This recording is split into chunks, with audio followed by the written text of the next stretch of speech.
साथियों, उत्तर प्रदेश होमगार्ड भर्ती का जो ऑनलाइन का फॉर्म भरने का अंतिम डेट आज था, लेकिन लाखों अभ्यर्थी ने इस फॉर्म को फिलअप करके पूरी तरीके से चिंता मुक्त हो गए हैं। लेकिन आज भी ऐसे कई लाख ऐसे अभ्यर्थी हैं जिन्होंने सर्वर स्लो होने की वजह से अपने फॉर्म को अभी तक फिलअप नहीं कर पाए। बहुत सारे अभ्यर्थियों का लाइव फोटो अपलोड नहीं हो पा रहा था सर्वर स्लो होने की वजह से। साथियों, अब सवाल है कि जिन्होंने फॉर्म को फिलअप कर लिए हैं, लगभग 15 लाख प्लस फॉर्म फिलअप हो चुके हैं, उनको अब सिलेबस पे ध्यान रखना होगा कि एक एक सिलेबस को, एक एक टॉपिक को आपको तैयार करना होगा। हमने बताया कि ये सबसे महत्वपूर्ण भर्ती है। आपको गृह जनपद में इसकी ड्यूटी मिलती है, सम्मानजनक आपका तनख्वाह है, सम्मान भी मिलता है और साथ ही साथ आप अपने परिवार के साथ रहकर भी इस ड्यूटी को कर सकते हैं, सुबह शाम मिल भी सकते हैं।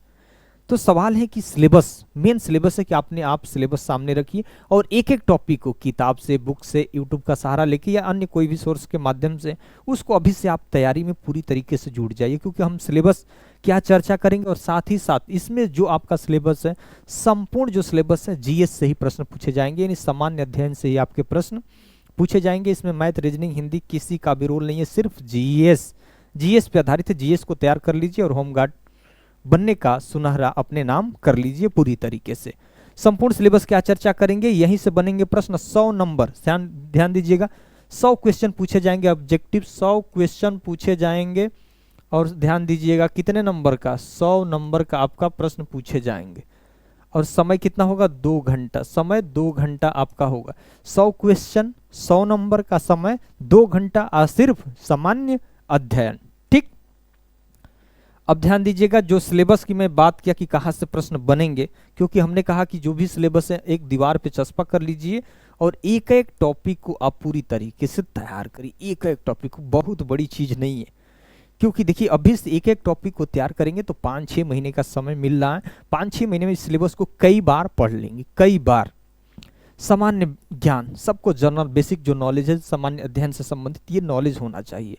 ठीक, उसके बाद सामान्य विज्ञान, कम से कम हाई स्कूल तक जो फिजिक्स, केमिस्ट्री, आपका बायो, सामान्य ज्ञान जो है, इसको कम से कम हाई स्कूल तक आपको तैयार करना है। जैसे अगर मैं आपको सजेस्ट करूंगा कि अगर आप एनसीईआरटी पढ़ना है, हिस्ट्री का एनसीईआरटी पढ़ लीजिए 6 से 12, साइंस पढ़ लीजिए, ज्योग्राफी का पढ़ लीजिए। ठीक है, तो ये सारी चीज़ें हैं। बाकी करंट अफेयर्स वगैरह ये लगातार पढ़ते रहिए। करंट अफेयर्स तो नाश्ता बना लीजिएगा, जैसे सुबह में उठते हैं चाय की तरह चुस्की लेते हैं, उसी तरह से करंट अफेयर्स आपको क्या दिलाएगा, यही मेरिट दिलाएगा आपको, यही सिलेक्शन दिलाएगा।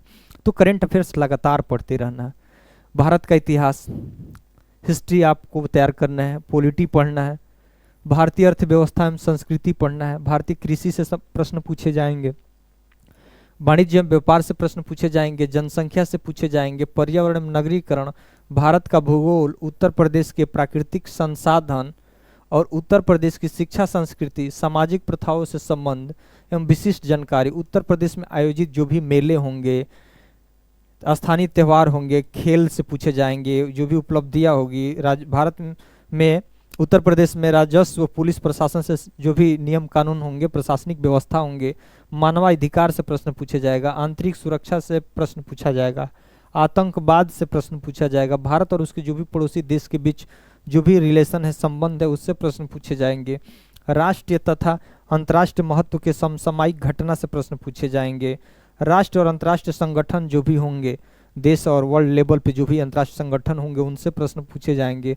पुरस्कार से पूछे जाएंगे, पुरस्कार और सम्मान से पूछे जाएंगे, जो भी देश की राज्य राजधानियां होंगी, मुद्राएं होंगी, दिवस होगा, दिवस से प्रश्न पूछा जाएगा, और जो भी अनुसंधान और खोज होगा उससे प्रश्न पूछा जाएगा, बहुत सारी किताबें और उसके लेखक से प्रश्न पूछा जाएगा, और सोशल मीडिया जो कम्युनिकेशन है वहाँ से प्रश्न पूछा जाएगा, उत्तर प्रदेश शासन द्वारा संचालित कल्याणकारी एवं जनोन्मुखी योजनाएं, जो भी योजनाएं जो चलाई जाती है उत्तर प्रदेश सरकार द्वारा, ये योजनाओं से प्रश्न पूछा जाएगा, महिला सशक्तिकरण से प्रश्न पूछा जाएगा, आत्मनिर्भरता एवं औद्योगिक विकास के प्राकृतिक घटनाएं और महत्वपूर्ण सम्मेलन आदि से ये सब क्या होगा, यहाँ से प्रश्न पूछा जाएगा। तो साथियों, पहले मैं तो करूँगा कि आप 1-2 महीने का समय ले लीजिए और एनसीईआरटी जो है ना 6 से लेकर 12 तक आराम से पढ़ जाइए।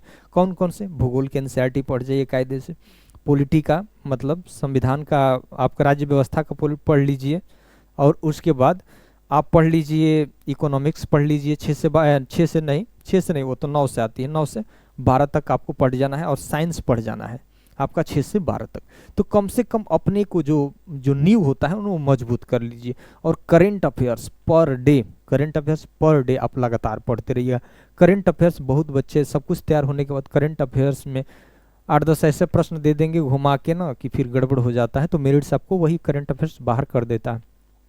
तो मैं तो आपको सजेस्ट करूंगा कि करंट अफेयर्स लगातार पढ़ें, क्योंकि लगातार पढ़ेंगे तो सिलेक्शन पूरी तरीके से उम्मीद है। और एक एक टॉपिक को आप तैयार कर लीजिए।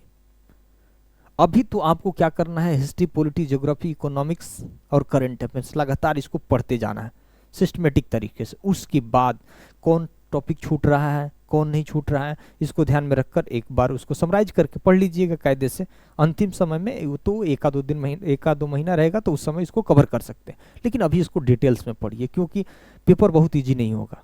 क्योंकि लगभग 15 लाख प्लस लोगों ने इसको आवेदन किए हैं, तो निश्चित ही इसमें प्रतिस्पर्धाएं अधिक होगी, कंपटीशन अधिक होगा, तो अच्छा नंबर भी आपको लाना होगा। ठीक, अलग अलग जनपद में कितनी सीटें हैं मैंने इससे पहले भी बता दिया है। साथियों, अगर पहली बार इस चैनल पर विजिट कर रहे होंगे तो ज़रूर इस चैनल को आप सब्सक्राइब कर दीजिएगा, लाइक कर दीजिएगा, क्योंकि इसका भी मैं जीएस का क्लासेस शुरू करने वाला हूं। तो आप लोग जैसा राय देंगे वैसा मैं ज़रूर